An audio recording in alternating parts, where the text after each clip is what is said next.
Hey, good morning, guys. It looks like we got 6 to do today. I'm not feeling the best today, but anyways, we got a few to do today. So come on, boy, in the truck, let's go. I got Dewan out here. He's going to take care of 3, and I'm going to take care of 3. So let's go ahead and get to it. We'll try to cover as much as we can of our day today, if possible. It's just going to be me recording because he's going to be in one place, I'm going to be in the other. But I'll try to get him on video sometime throughout the day. So I got to go get something to eat first. Okay, man. And then we'll get to it.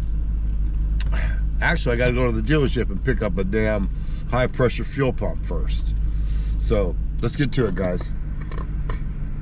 It's gonna be a long day. First one done, Dewan did. It turns out the motor was locked up. Put his jump pack on it.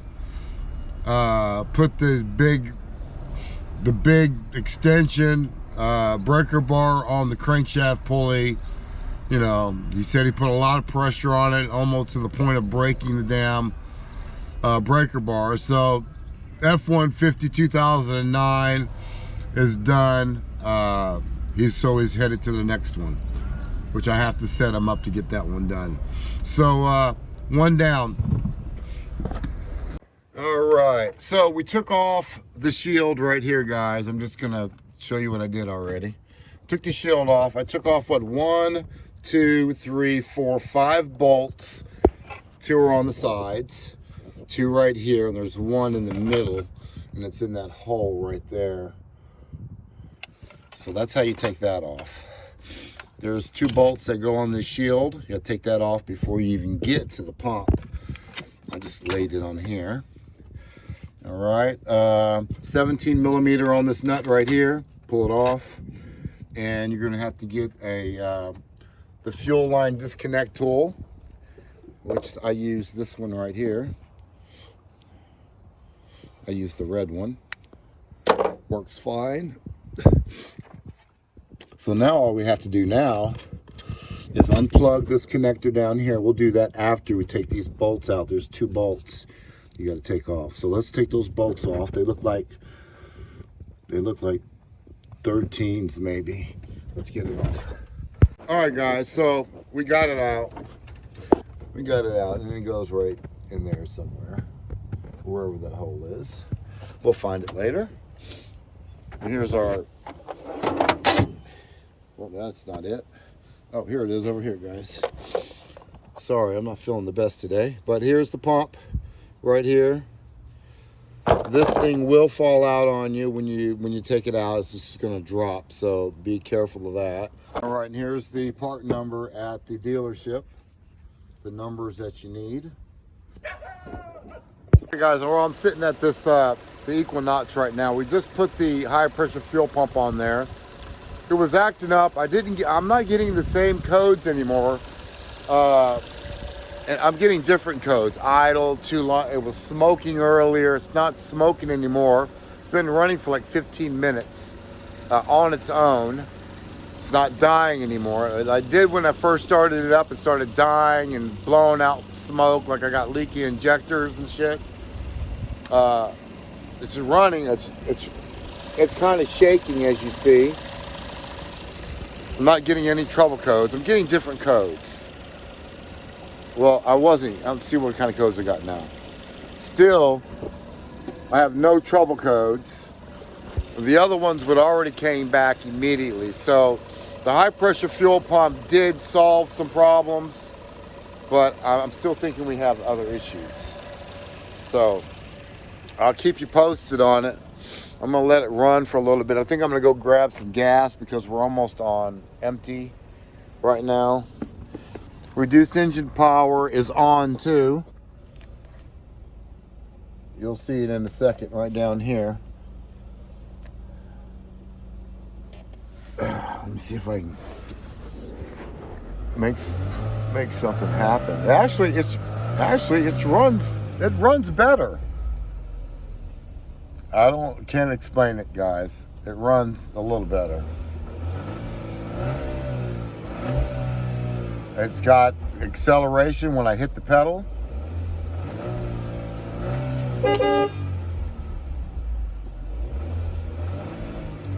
But I still have reduced engine power.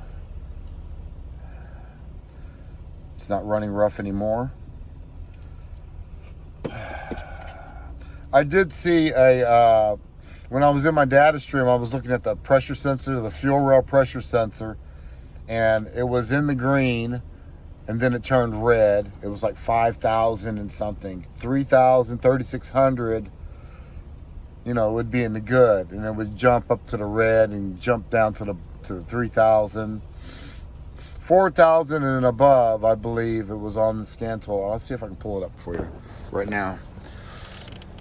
But the high pressure sensor on the fuel rail, it was red in the data pad. So it might be just a bad, there's smoke right there. Smoke again. Let's check codes again. Let's back it up. No trouble codes.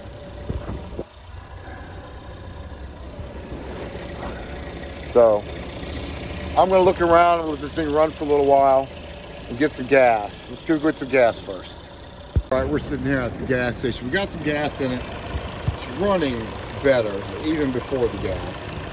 But it's been running for like 30 minutes. No engine codes. We got other codes on the other modules, you know, brake, blah, blah, blah. And what I did for this is I basically just let it run.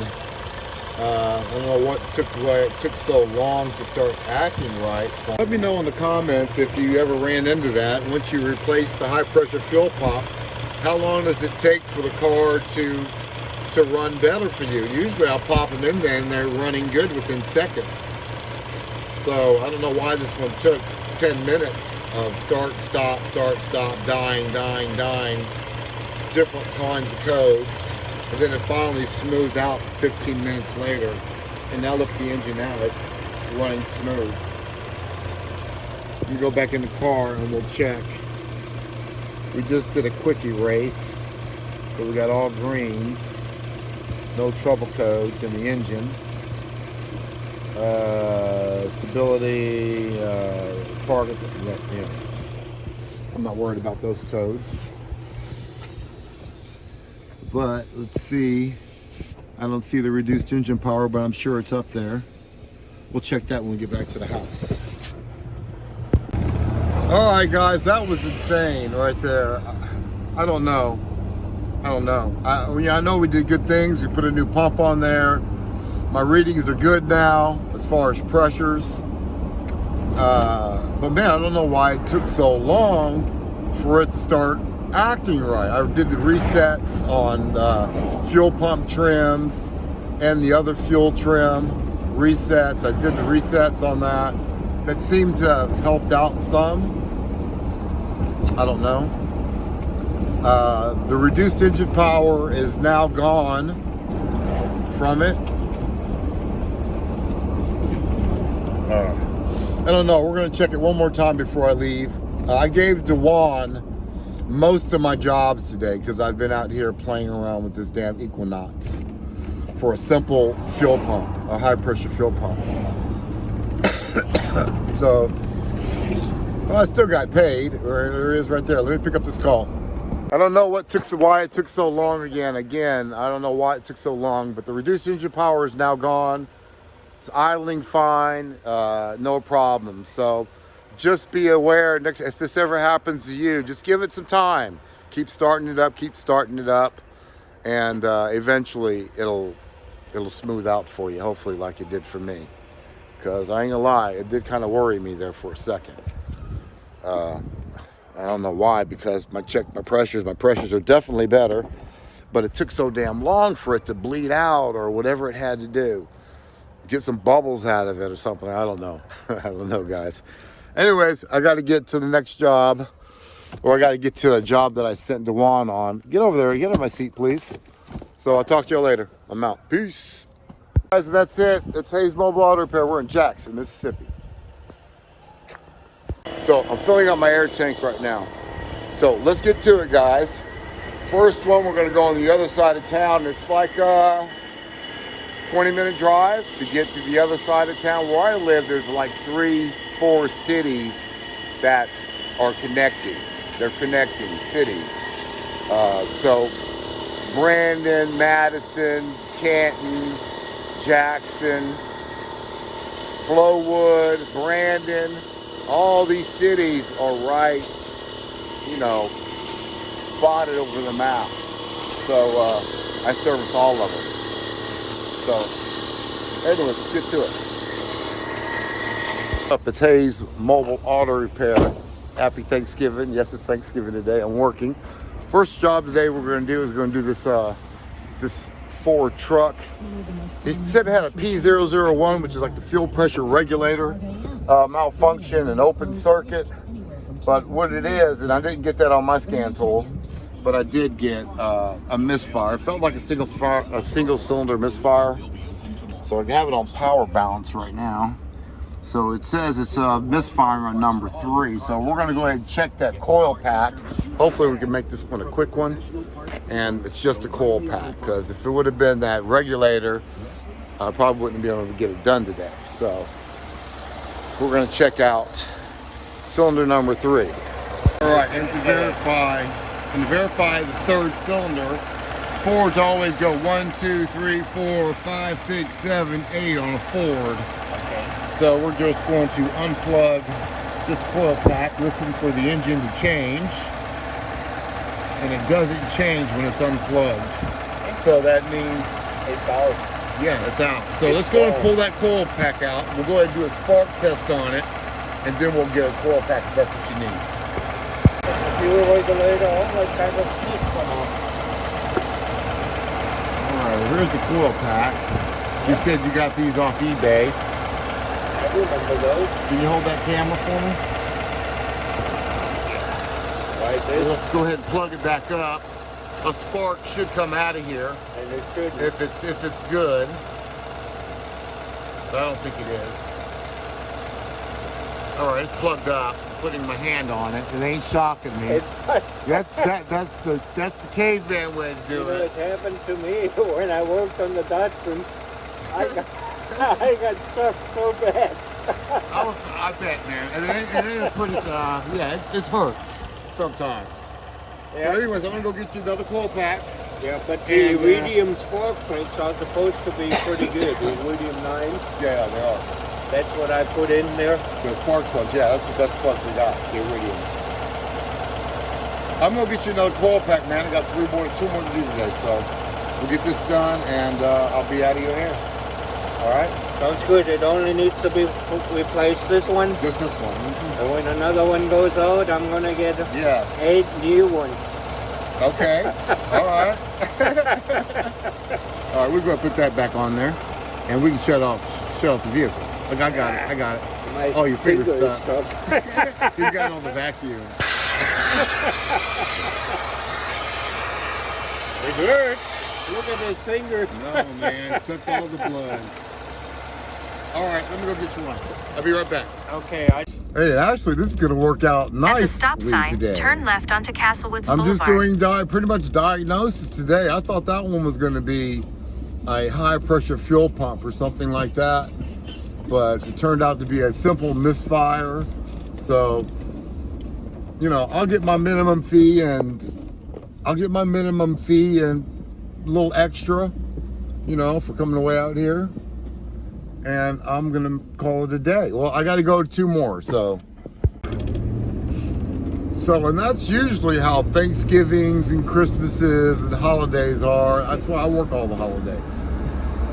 If not only, maybe just 1 job, maybe 2, I don't know. It depends on how I feel. But you get out there, you make it'll be little repairs normally. Small repairs, people traveling out of town. Oh, I had a problem on the way up here, you know, fix a hose or something like that, a little brake job. So anyways, I'm gonna get 2 or 3 jobs done really quick and get on home and have Thanksgiving dinner. We're having We're having gumbo today. We're having fried turkey today. You know, In 1 mile, assortments, turn left onto you know, Lakeland Drive. green beans and stuff like that. Mashed potatoes, some stuffing. Yeah, we're gonna do all of that. It's not gonna be something big and elaborate. It's just me and a couple friends. So, yeah, and the dogs, you know. So that's what we're doing. So anyways, we're on our way to the parts store to get a coil pack for this truck. We're just gonna buy one. It's not really necessary to change all the coil packs whenever you do a tune-up, and it's just like you go to the dealership and you got one misfire and they want to sell you all the coil packs at the same time like it's part of the tune-up, and it's not, guys. If you got a misfire and it's a coil pack problem, only thing you need to do is replace the defective coil pack, and it's not like it's a lot of work to do them. Now, I could see if maybe if the coil packs were underneath the intake manifold on one side of the engine, and you might have to change three of them. Go past this light, then at the next one, turn left. You know, I could see if that was the case, and it was like $200 to get off the manifold so you could change At the light, coil pack. use the left 2 Yeah, lanes let's to say turn we'll onto change Lakeland all three Drive. of them. But ones that the coil packs are on top of the engine, one at a time, baby, one at a time. There's no sense of spending all that money for a simple coil. One coil that failed. The other ones might not fail for years to come. So, yeah. I'm hungry. Let me go get this coil pack. I'll be back. I know you guys heard me say it before, but there is more money in being a diagnostic tech, a mechanic that knows how to diagnose problems, electrical problems. There's more money in learning the fundamentals, at least the fundamentals. You gotta have the fundamentals. Turn left Because onto right Lakeland now, Heights people call Boulevard, me when they then really got turn a right onto problem, Bank and First Drive. the guy that said he's been out there for 10, 15 years turning wrenches and they still don't know how a relay works or how to read a wiring diagram. There's a lot more money in being a diagnostic tech. And again, all thing you really have to do is learn. At the stop sign, learn turn right fundamentals. onto Bank First Drive, And then learning turn right. fundamentals is pretty easy. It's fundamentals. That's why they call it fundamental. So, yeah, what electricity, powers, grounds, sensors, Turn right, how they work. then the destination is on your right.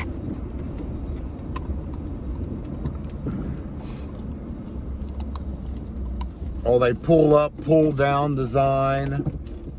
So that's fundamental stuff. Pull up, pull down.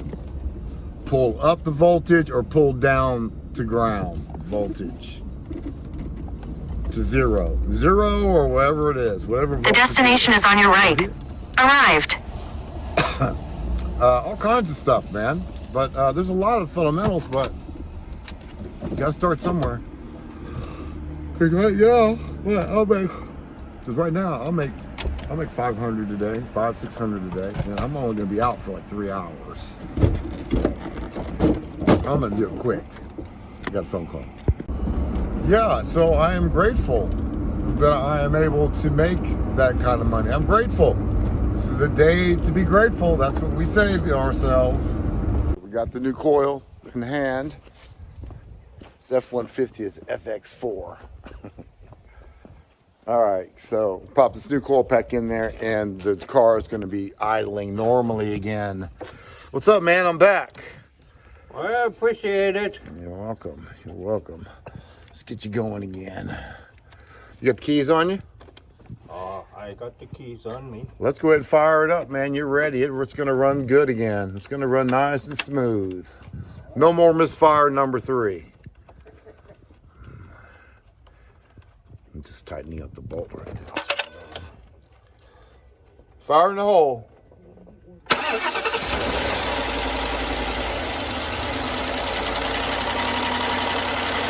Yes, she is. It's gonna burn up some of that gas in there.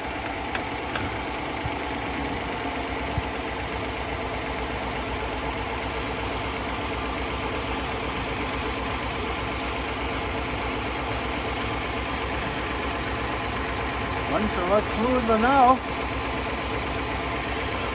We're gonna get the scan tool on it and check it again. All right, we're back on scan tool for a second. Turn this radio off. Politics. Not my cup of tea. Okay, so sorry, I'm going too fast. We're going to go into system selection. We're going to go to powertrain control. That's engine computer. PCM right down here. We're going to go into special functions on the power balance.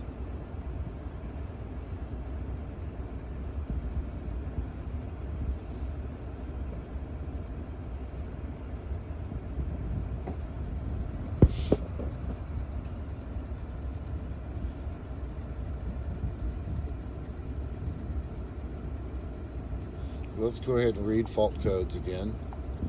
Retrieve them first before we go into the power balance. Let's clear the codes out of there because the check engine light is still on right there. Check engine light is like the power light. It tells you that your PCM is powered up. All right, we're going to clear all those TDCs. Misfire number 3 down here. That's completed. Check engine light is now off.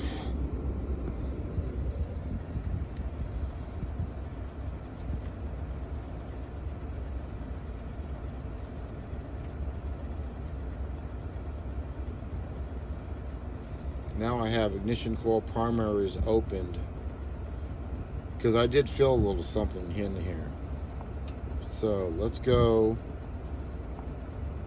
back, special functions. Let's go into power balance again because I'm pretty sure it's going to be misfire again. That's the way it's feeling.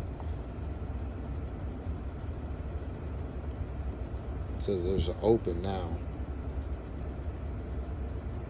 Yep, number 3 is still missing.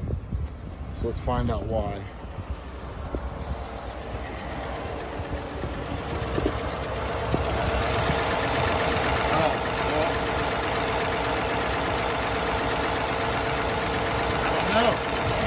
Crazy. Oh, it's unplugged. It's unplugged. There it is.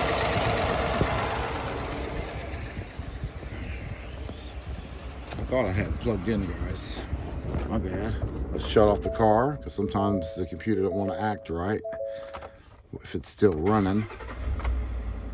Ah, that's better. That's better. Now go to the power balance. Now open usually means something's unplugged or you got a broken wire or something like that. So, and there we go. We got a straight line again. All right, sir, you're good to go now. Nice straight line on the power balance. All right, guys. Have a good Thanksgiving. All right, guys. It was just a simple misfire. Thank God, because I thought I was going to be like a high pressure fuel pump or something I didn't want to do on holiday. So it was just going to be a diagnostic today if that was the case. But, you know, we did good today. It's just a simple misfire. Let's get to the next one. It's going to be a coolant leak on I don't know what it is actually, but it's a coolant leak. We got to go to West Jackson on this one. I don't like servicing West Jackson or South Jackson, but we're going to West Jackson today. Should be simple. Should be simple, I hope. Let's find out. See you over there.